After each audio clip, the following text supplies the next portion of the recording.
مشرکین مکہ آپ صلی اللہ علیہ وسلم کے قتل پر اتفاق کر چکے تھے۔ اب اللہ تعالی نے جبریل علیہ السلام کو بھیجا کہ جاؤ جا کر میرے پیارے حبیب صلی اللہ علیہ وسلم کو اس چیز سے باخبر کر دو کہ مشرکین مکہ آپ کو ختم کرنا چاہتے ہیں، تو آپ آج رات اپنے بستر پر نہیں سوئیں گے۔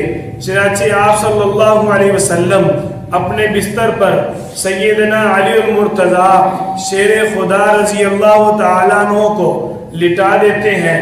حضرت علی رضی اللہ تعالیٰ عنہ فرماتے ہیں کہ مجھے جب آپ صلی اللہ علیہ وسلم نے اپنا بستر عطا فرمایا، میرے لیے وہ پھولوں کی سیج بن گیا۔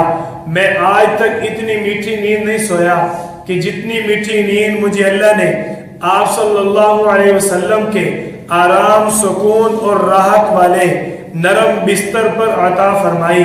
حضرت علی رضی اللہ تعالیٰ عنہ ادھر میٹھی میٹھی نیند سو رہے ہیں، ادھر دشمنان اسلام آپ صلی اللہ علیہ وسلم کے گھر مبارک کا محاصرہ کر چکے ہیں۔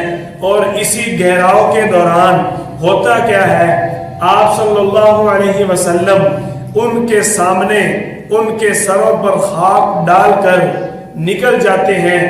اللہ تعالی نے آپ صلی اللہ علیہ وسلم کو حکم دیا تھا کہ آپ ان آیات کی تلاوت کرتے ہوئے ہاتھ میں مٹی لے کر ان دشمنوں کی طرف پھینکتے ہوئے وہاں سے نکل جائیں گے۔ اللہ کے حکم سے ان کو آپ نظر نہیں آئیں گے۔ آپ صلی اللہ علیہ وسلم سورۃ یاسین کی ابتدائی آیات پڑھتے ہوئے وہاں سے نکلتے ہیں۔ وَجَعَلْنَا مِن بَيْنِ أَيْدِيهِمْ سَدًّا وَمِن خَلْفِهِمْ سَدًّا فَأَغْشَيْنَاهُمْ فَهُمْ لَا يُبْصِرُونَ۔ آپ صلی اللہ علیہ وسلم فَأَغْشَيْنَاهُمْ فَهُمْ لَا يُبْصِرُونَ پڑھتے جاتے اور مشرکین مکہ کی طرف مٹی پھینکتے جاتے۔ آپ صلی اللہ علیہ وسلم وہاں سے جب آپ صلی اللہ علیہ وسلم وہاں سے نکل جاتے ہیں، راستے میں مشرکین مکہ میں سے ایک فرد آپ صلی اللہ علیہ وسلم کو دیکھتا ہے اور جا کر فوراً اپنے سرداروں کو اس بات سے باخبر کرتا ہے کہ جس کے لیے تم کھڑے ہو، جس کو قتل کرنے کے لیے تم آئے ہو، وہ تو یہاں سے جا چکا ہے۔ آپ صلی اللہ علیہ وسلم چونکہ ان کی طرف مٹی اور خاک پھینک کر گئے تھے، تو وہ شخص ان کو کہنے لگا کہ تم اپنے اپنے سروں کو دیکھو، اس نے تمہاری طرف خاک بھی پھینکی اور اس خاک کی وجہ سے تم اس کو دیکھ نہ سکے۔ تو مشرکین مکہ نے جب اپنے سروں پر ہاتھ پھیرا تو واقعتاً انہوں نے اپنے سروں پر خاک کو پایا۔ آپ صلی اللہ علیہ وسلم سیدنا صدیق اکبر رضی اللہ تعالیٰ عنہ کے گھر تشریف لے جاتے ہیں۔ صدیق اکبر رضی اللہ تعالیٰ عنہ نے آپ صلی اللہ علیہ وسلم کی ہجرت کے لیے 2 اونٹنیاں جن کو خوب اچھا، عمدہ اور اعلیٰ کھلا پلا کر پالا ہوا تھا کہ یہ ہجرت میں ہمارے کام آئیں گی۔ آپ صلی اللہ علیہ وسلم نے چونکہ اپنے اسے ہم راز، ہم سفر، رفیق، دوست کو اس بات کا پہلے اظہار کیا تھا کہ ہمیں اللہ کی طرف سے جب ہجرت کا حکم ہوگا تو تو میرے ساتھ ہجرت کرے گا۔ حضرت علی رضی اللہ تعالیٰ عنہ سے مروی ہے کہ آپ صلی اللہ علیہ وسلم کے ساتھ جبریل علیہ السلام نے سیدنا صدیق اکبر رضی اللہ تعالیٰ عنہ کو ہجرت کرنے کا حکم فرمایا۔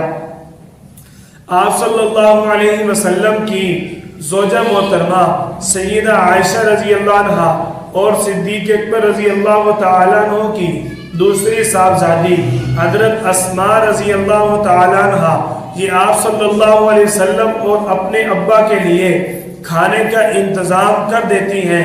آپ صلی اللہ علیہ وسلم کو یہ سفر کے لیے کھانا تیار کر کے پیش فرما دیتی ہیں۔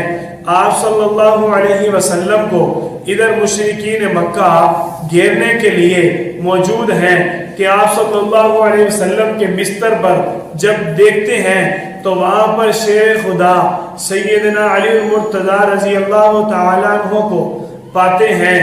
آپ صلی اللہ علیہ وسلم اپنے دولت خانہ سے نکل کر حضورہ مقام پر سیدنا صدیق اکبر رضی اللہ تعالیٰ عنہ کے ساتھ انتظار اور سفر کا اہتمام فرماتے ہیں۔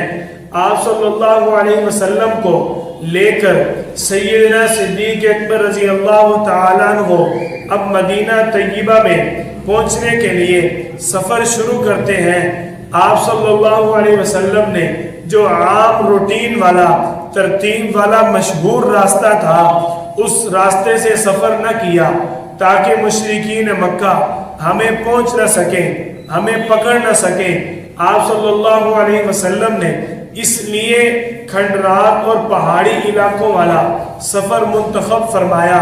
سیدنا صدیق اکبر رضی اللہ تعالیٰ عنہ آپ صلی اللہ علیہ وسلم کو لے کر غار ثور کی طرف چل پڑتے ہیں اور آپ صلی اللہ علیہ وسلم جا رہے ہیں، اور جب غار ثور اس پہاڑ کے پاس آپ صلی اللہ علیہ وسلم کی اونٹنی پہنچ جاتی ہے۔ اب پہاڑ کے اوپر چڑھنے کے لیے تو اونٹنی کام نہیں آئے گی۔ سیدنا صدیق اکبر اور آپ صلی اللہ علیہ وسلم پیدل غار کی طرف چل پڑتے ہیں۔ تھوڑے ہی سفر کے بعد سیدنا صدیق اکبر رضی اللہ تعالیٰ عنہ نے اپنی محبت میں آ کر دیکھا اور سوچا کہ آپ صلی اللہ علیہ وسلم کے پاؤں مبارک کو شاید یہ پتھر تکلیف پہنچا رہے ہوں۔ آپ صلی اللہ علیہ وسلم کو صدیق اکبر اپنے کندھوں پر اٹھا لیتے ہیں اور غار ثور میں لے کر پہنچ جاتے ہیں۔ آپ صلی اللہ علیہ وسلم کا ایک صحابی جن کا نام حضرت عامر بن فہیرہ رضی اللہ تعالیٰ عنہ ہے، آپ صلی اللہ علیہ وسلم نے غار ثور کے اندر 3 دن قیام فرمایا۔ ان 3 ایام کے اندر آپ کے صحابی حضرت عامر بن فہیرہ رضی اللہ تعالیٰ عنہ مکے کے حالات بھی آپ صلی اللہ علیہ وسلم تک پہنچاتے اور بکریاں چرانے کے بہانے آپ صلی اللہ علیہ وسلم اور صدیق اکبر رضی اللہ عنہ کو دودھ پہنچاتے۔ آپ صلی اللہ علیہ وسلم جب 3 دن کے بعد وہاں سے نکلتے ہیں تو سنتے کیا ہیں؟ مشرکین مکہ نے اعلان کیا ہوا تھا کہ جو اس پیغمبر اور اس کے ساتھی کو گرفتار کرے گا، ڈھونڈے گا، اس کو 100 اونٹ انعام دیے جائیں گے۔ اب اس لالچ میں کئی لوگ آپ صلی اللہ علیہ وسلم کا پیچھا کرتے ہوئے نکل پڑے، جن میں ایک شخص تھے سراقہ بن مالک رضی اللہ تعالیٰ عنہ۔ انہوں نے ابھی تک اسلام قبول نہیں کیا تھا۔ یہ آپ صلی اللہ علیہ وسلم کو ڈھونڈتے ہوئے وہاں پر پہنچ جاتے ہیں۔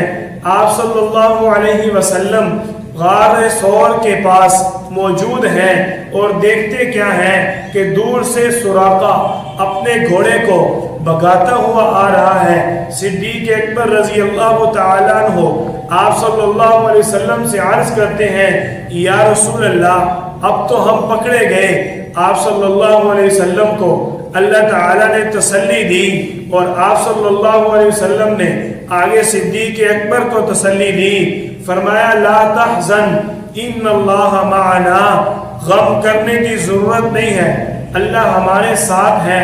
آپ صلی اللہ علیہ وسلم نے اللہ سے مدد مانگی اور آپ صلی اللہ علیہ وسلم نے سراقہ بن مالک کے لیے بد دعا کی کہ اس کا گھوڑا فوراً زمین میں دھس گیا، اور اس نے وہیں سے آواز دی کہ تمہاری اس بد دعا کی وجہ سے میرا گھوڑا جو ہے زمین میں دھس گیا، میں اسلام کو قبول کرتا ہوں، اور آپ کو میں نے پہلی بار دیکھا کہ آپ اتنے خوبصورت، عظیم، اعلیٰ مقام اور شان مرتبے والے ہیں کہ میں آپ کو دیکھ کر آپ کی محبت میں آ گیا، میں اسلام قبول کرتا ہوں۔ آپ صلی اللہ علیہ وسلم نے سراقہ بن مالک رضی اللہ تعالیٰ عنہ کو اسلام قبول کروا دیا۔